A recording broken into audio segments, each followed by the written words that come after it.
Tony Parisi, who's going to talk about augmented reality in the next segment, is somebody who's spoken at Techonomy before. He's really extremely knowledgeable and a major practitioner in AR and VR.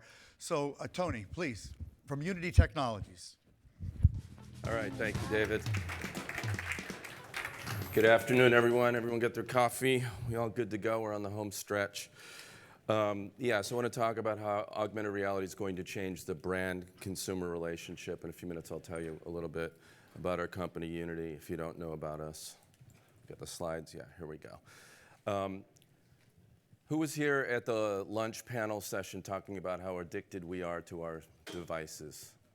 Great. It's about to get a lot more interesting. I'm going to start with a couple of premises. The first is, oh, wait. Is that me? Oh, wait.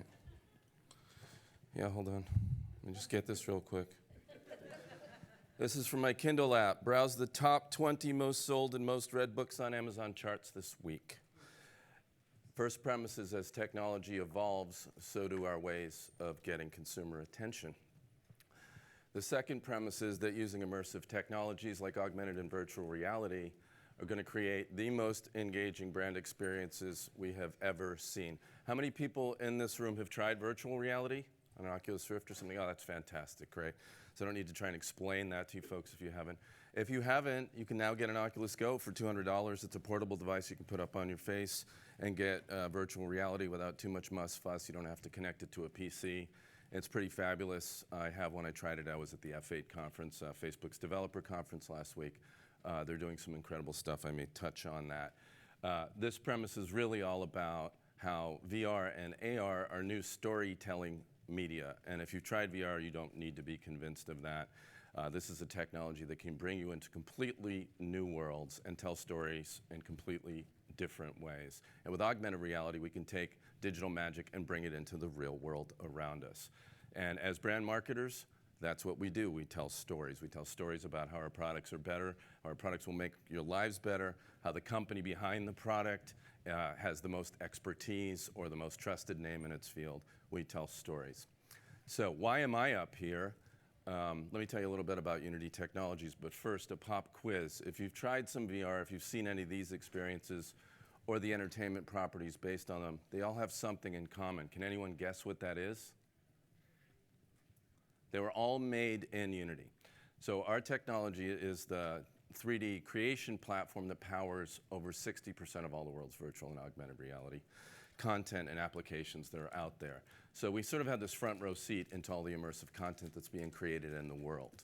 If you knew that about us, that's great, good for you. What you may not know about us, though, and the world doesn't know in general, is that we also have a mobile advertising platform that reaches over 1.3 billion unique devices every month. You're playing a mobile game and you have more or less undivided attention. It turns out when you see digital advertising in other forms, you're typically multi-screening. When you're playing a game and you're presented with an ad, it's a free-to-play game and the developer has to monetize somehow, so they present an ad to you.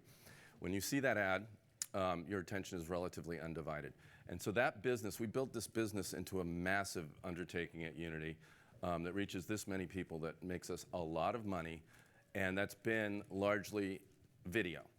Video delivered into people playing games to advertise other people's games. And if you install that game, the developer of the game that hosted the video gets paid and we take a cut. Simple kind of math there.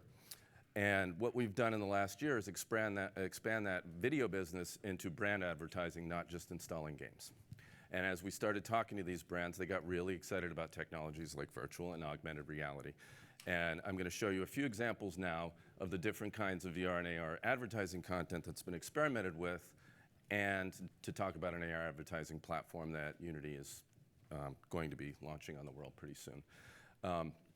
We did this thing last year where we started experimenting with VR advertising. We created an ad that was placed into a few select VR titles. And if you know the world of VR and you're aware of what's going on in the development of the market, you may know that there's only about 10 to 20 million devices out there, depending on how you count it, between the mobile ones and the desktop ones. So it's not really big reach in terms of advertising, but the kind of engagement you can get is pretty incredible. So we just did this pilot, this little experiment, and it was timed for the theatrical release of Jigsaw, the 5th installment in the Saw horror franchise. And so here you are, you're inside this VR app, and you're invited, you see a little tile floating in space, and you tap on it to go into an experience that immediately you have to escape out of. So I'm going to show you a quick bit of this trailer here. It's not the whole thing. We just condensed it into a short video. And trigger warning, if you don't like blood spatter, there's virtual blood spatter about to happen. There we go.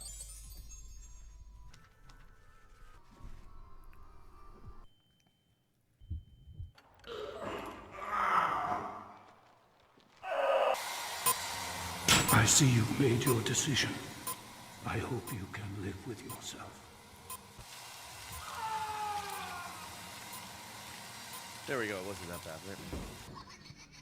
And so in typical fashion, you would pull some levers, you would escape, and as you escape, that basically killed your friend. That's how you get out of this trap. Typical Saw movie fare. And at the end, you will see a trailer for the Jigsaw movie, because every movie advertiser always has to end with that 15-second trailer. So we had like this minute-and-a-half ad unit, and it was a pilot. We wanted to see how people reacted to it, and we actually did emotional measurement studies with an agency called Isobar. You're probably familiar with them, digital agency. And not surprisingly, VR content was much scarier. We actually hooked some people up to devices, EKGs, EAGs. We measured their sweat. It was much scarier than watching similar content and just basically, a linear trailer that had jump scares. But again, we only reached a few 100,000 people with this. It was a quick pilot over the course of a couple weeks, delivered into Samsung's internet browser on the Gear VR, which reaches about 1 million people. But we got some really great results from that. And when you look at other forms of VR advertising here, people know Sperry, the boating shoe folks, the topsider. They did this wonderful in-store activation using VR equipment in the retail store. They actually took a 360 video of the America's Cup boating race and recreated that in-store with a moving platform driven by a Unity plugin that actually blows wind and water on your face to recreate the America's Cup race. That's as close as you're going to get if you're not actually on there, so I would definitely recommend giving it a shot.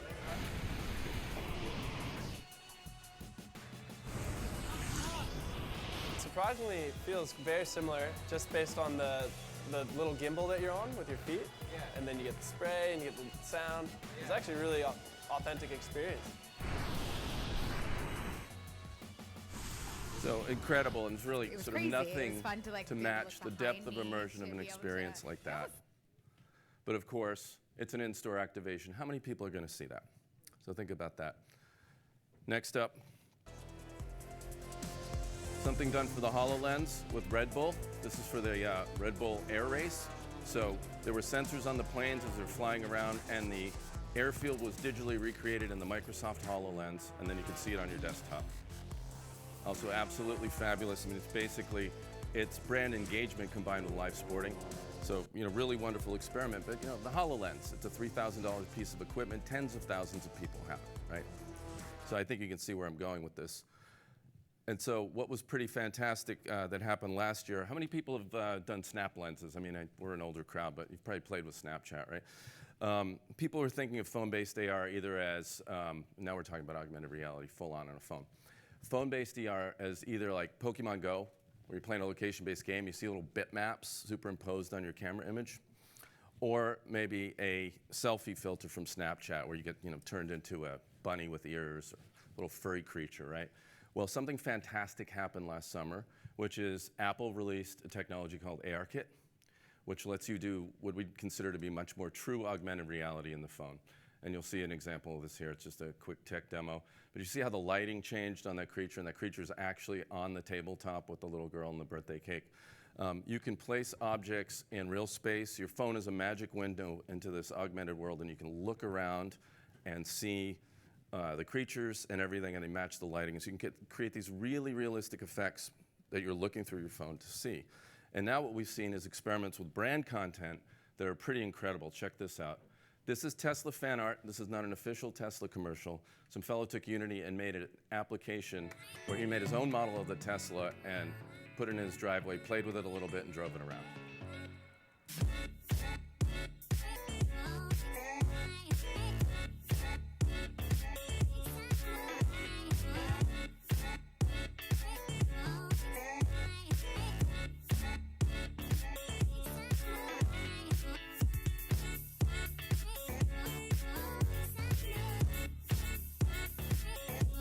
Remember, this is just looking through an iPad or a phone to see this, right?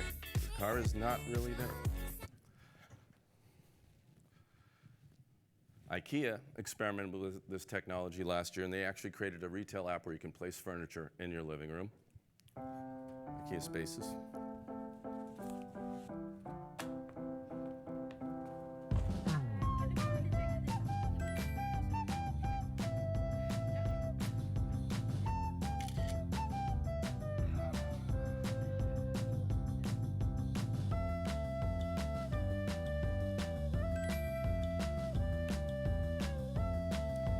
So we could sort of see the applications of this for shopping, checking out new products. Here's a wonderful, simple, creative example. This is just a tech demo made by Ned, a French agency, that's all about using your camera and then seeing a portal into a fantastical world you walk into. And then as you walk into it, you can actually turn around and see the real world behind you when you look the other way. It's pretty fabulous. So you can imagine being able to walk into a virtual store or just go into some, the environment of some entertainment property in the magical world of, say, a Disney creation.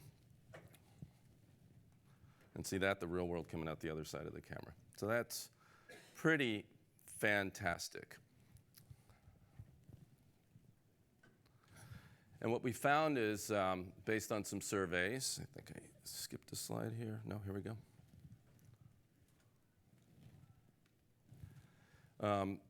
Consumers are pretty okay with this. They see the value of this. I mean, based on this survey that was done last year, more than half the consumers were actually okay with this idea that, look, I'm going to actually look through a device and see more stuff. And you can imagine that for all kinds of examples of brand retail and entertainment content, as we talked about. So this is the range of things that we're looking at Unity in terms of advertising technology. But most of the examples I've shown, again, they're not ad products, really. They are apps or they're in-store activations. So one way to kind of frame this out is to think about it this way. When you look at traditional media laid out here, you can look at it as being really immersive or hitting massive scale. And the kind of things we care about at Unity as an advertising business would hit massive scale. The VR activations we talked about, super immersive, super deep. Only reach a few million people at the most now if you get VR apps and content. The world of VR content is actually thriving in terms of people buying premium content. It's doing pretty well. I mean, I think a lot of folks think that it's stalled because it's not as hyped anymore, but it's actually doing real well. People are buying apps, but they're not necessarily going to go and get a marketing app, right? So that's kind of where that stands right now. And on the far end of digital advertising, the thing that Unity's platform scaled out and is making a lot of money on is mobile video. I mean, it's kind of as immersive as television, right? You're kind of leaning back, but it's a little bit different again because, like I said, when you're playing a game and you finish the end of a game level and you want to get to the next level, you're kind of committed to this device. You're looking at this thing and you're fairly immersed in that. Again, something like 70% of the folks don't multi-screen when they're playing their video games. So you've got people really engaged, but it's still a linear medium. So now imagine you could add to that what we call interactive brand playables. Unity does that. So it's a little mini game for a brand. And that's really cool, and that's super engaging, but it's not immersive in that 3D sense like VR or AR. And then we have the AR apps. I gave you some great demonstrations of those, but it's an app. I mean, how many people in this room get an app to be marketed to? You rarely do that. I mean, David, you talked about the Starbucks app, but that's really high value there, right? Maybe Nike has an app that a lot of folks would get, but in general, you're not going to go download an app to get advertised. But what if you could have ad units that did augmented reality of the type we're talking about? And Unity's now in actually a private beta to deliver an ad platform like this. That is an actual screenshot from a campaign we're doing with Disney for DuckTales. Folks know what DuckTales is? I mean, I'm a little old for this, but it's just, if you've got kids, you probably know. So Saturday morning cartoon, they just launched again, and you're playing a game, you're playing an AR game, you've already got the camera turned on, and you're invited to then opt into the world of DuckTales. And like that portal example I showed you, what you see is a magic window. It's a round porthole into Scrooge McDuck's vault. And you go into the vault, and you're swimming through the coins, and you look back that way, there's the real world through the window that way. And that's just delivered as a 30 to 60 second ad unit. So now imagine what the world is going to look like when we can do this through our phones today. But of course, we don't think this is where this is going to stop, right? Most of the people invested in augmented reality technology believe that what Apple's doing with ARKit Google's doing with AR Core to do this on your phone today turns into the smart glasses of tomorrow, maybe the contact lenses of tomorrow. And so now, and this is for the techonomy crowd in particular, let's think about how this is going to work in the world and not have Minority Report and that kind of future ahead of us, right? So we need to think about that. And my personal belief is that it's going to be opt-in or it's not going to work. You're not going to be walking by everywhere and just be spammed with brand content. It won't work that way, right? And that's going to be the best brand advertising, is the stuff that people are going to want to see and want to interact with. So that's a really great future that we're looking forward to. And I believe, David, the clock just went off. I timed that perfectly. Thank you very much, folks.